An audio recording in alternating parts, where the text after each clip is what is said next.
بسم اللہ الرحمن الرحیم الحمد للہ وحدہ والصلاة والسلام علی من لا نبی بعدہ اما بعد۔ میر پور آزاد کشمیر سے جناب محمد نصیر خان صاحب پوچھتے ہیں، اگر کسی مسلم معاشرے میں کسی فرد کی توہین ہو رہی ہو تو ایسے معاشرے سے شرعی طور پر کنارہ کشی جائز ہے یا نہیں؟ میں گزشتہ کافی عرصہ سے یہ محسوس کر رہا ہوں کہ کہیں بھی کوئی دو چار آدمی مل بیٹھے ہوئے ہیں تو بظاہر وہ آپس میں باتیں کر رہے ہوتے ہیں، لیکن حقیقت میں وہ مجھے سنا رہے ہوتے ہیں۔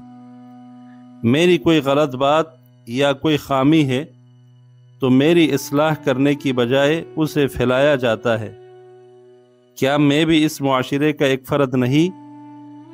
بال بچوں کی محبت اور اپنی جائے پیدائش سے فطری لگاؤ کی وجہ سے اپنی قسمت پر آنسو بہاتے ہوئے یہاں ٹھہرنے پر مجبور ہوں، ورنہ میں اب اس جگہ کو خیرباد کہہ کر کہیں جانے کا سوچ رہا ہوں۔ میں کیا کروں؟ قرآن و سنت کی روشنی میں رہنمائی فرمائے۔ جناب محمد نصیر خان صاحب، مایوسی بہت سخت گناہ ہے۔ انسان چاہے جیسے بھی حالات سے گزر رہا ہو، اللہ کی رحمت اور بہتری کی امید رکھنی چاہیے۔ مایوس ہونا اور حوصلہ ہار بیٹھنا مومن کا شیوا نہیں ہے۔ آپ نے خود سوال میں کہا ہے کہ میں ایسا محسوس کر رہا ہوں۔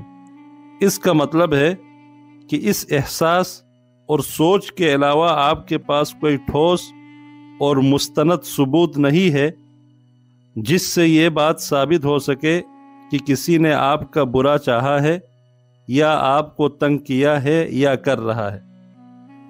آپ کا ایسا محسوس کرنا آپ کی بدگمانی اور غلط فہمی بھی تو ہو سکتی ہے۔ آپ ذرا دنیا اور اپنے ماحول اور ارد گرد موجود لوگ اور ان کے رویوں کی طرف دیکھنے کا اپنا انداز اور زاویہ نگاہ بدل کر تو دیکھیں۔ خدا کی بنائی یہ کائنات اور اس میں آپ کے ارد گرد جڑے ہوئے رشتے اور تعلقات بہت خوبصورت ہے۔ حقیقت میں کوئی وجود ہی نہ رکھنے والی موہوم سوچ اور احساسات کے پیچھے اپنی یہ زندگی جو اللہ کی عظیم نعمت ہے، اسے خراب اور ضائع نہ کرے۔ رسول اکرم صلی اللہ علیہ وسلم کا ارشاد گرامی ہے، ایاکم والظن فإن الظن اکذب الحدیث۔ خبردار، تم بدگمانی سے بچو، کیونکہ سب سے زیادہ جھوٹی بات بدگمانی ہی ہے۔ یہ اس لیے کہ آپ کسی کے متعلق کوئی ایسی بات سوچ رہے ہوتے ہیں یا اس کی طرف منسوب کر رہے ہوتے ہیں جو اس نے کہی ہی نہیں یا اسے اس کے بارے میں کوئی علم ہی نہیں ہے۔ آپ میں کس چیز کی کمی ہے؟ آپ میں کیا برائی ہے؟ یا آپ نے خدا نخواستہ سب لوگوں کے ساتھ کیا برا سلوک کیا ہے جو لوگ آپ پر ہنسیں یا آپ پر جملے کسیں یا آپ کو طنز اور حقارت آمیز رویوں کا نشانہ بنائے؟ جب ایسا کچھ نہیں ہے اور یقیناً نہیں ہے تو پھر لوگ آپ کے خلاف کیوں ہوں گے اور آپ کو تکلیف پہنچانے والی باتیں اور کام کیوں کریں گے؟ جہاں تک ایسے معاشرے سے کنارہ کشی اختیار کرنے کی بات ہے تو میں آپ کو بالکل بھی اس بات کا مشورہ نہیں دوں گا۔ یہ سراسر حماقت اور جذبات پر مبنی فیصلہ ہے۔ دنیا میں کون سا معاشرہ، گھرانہ یا ماحول ایسا نہیں ہے جہاں مختلف خیالات رکھنے والے لوگ بستے ہوں اور ان کے درمیان تھوڑا بہت ان بن نہ ہوتا ہو؟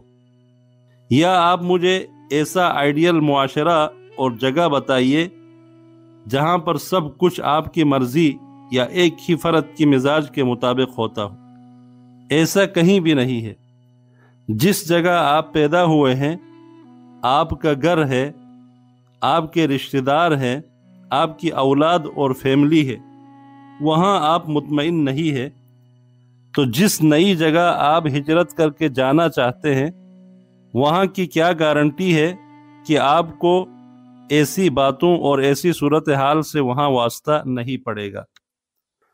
رسول کریم صلی اللہ علیہ وسلم کا فرمان گرامی ہے، جامع ترمذی وغیرہ میں صحیح حدیث ہے، المسلم اذا كان مخالطا الناس ويصبر على اذاهم خير من المسلم الذي لا يخالط الناس ولا يصبر على اذاهم، یعنی وہ مسلمان جو لوگوں کے ساتھ گل مل کر رہتا ہے اور ان سے ملنے والی تکلیفوں پر صبر اور برداشت اختیار کرتا ہے، وہ اس مسلمان سے بہت بہتر ہے جو لوگوں سے الگ تھلگ رہتا ہے اور ان سے ملنے والی تکلیفوں پر صبر نہیں کرتا۔ ایک اور صحیح حدیث میں آتا ہے، فَعَلَيْكُمْ بِالْجَمَاعَةِ فَإِنَّمَا يَأْكُلُ الذِّئْبُ الْقَاصِيَةَ، تم لازمی طور پر جماعت سے وابستہ رہو، کیونکہ بھیڑیا ہمیشہ اسی بکری کا شکار کرتا ہے جو ریوڑ سے الگ اور دور ہو۔